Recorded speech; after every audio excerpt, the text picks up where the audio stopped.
चला तर मग आपण पाहूया कशा प्रकारे तुम्ही SIRची तुमची स्थिती जाणून घेऊ शकता.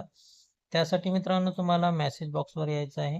मेसेज बॉक्सवर आल्याच्या नंतर तुम्हाला एक मेसेज टाइप करायचा आहे. ECI स्पेस तुमचा जो इपिक नंबर आहे तो इपिक नंबर टाकायचा आहे. मतदान कार्डचा नंबर टाकायचा आहे. मी या ठिकाणी माझा मतदान नंबर टाकून दिलेला आहे, इपिक नंबर टाकलेला आहे. हेच नंबर तुम्हाला मित्रांनो 1950 यावर सेंड करायचा आहे. 1950 ही घेतल्याच्या नंतर यावर सेंड करून द्यायचं आहे मित्रांनो. सेंड केल्याच्या नंतर लगेच तुम्हाला एक मेसेज येऊन जाईल अशा प्रकारचा.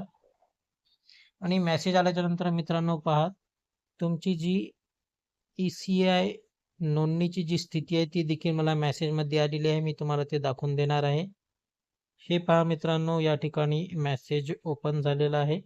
यामध्ये माझं नाव देखील आलेलं आहे. त्यामध्ये सिरियल नंबर 855, पार्ट नंबर 283 आणि भाग हिंगोली डिस्ट्रिक्ट 94 महाराष्ट्र या ठिकाणी सर्व माहिती आलेली आहे मित्रांनो. तुम्ही पाहू शकता अशा प्रकारे तुम्ही तुमची ऑनलाईनची जी स्थिती आहे BLO द्वारे फॉर्म भरलेली SIRची ती जाणून घेऊ शकता मित्रांनो.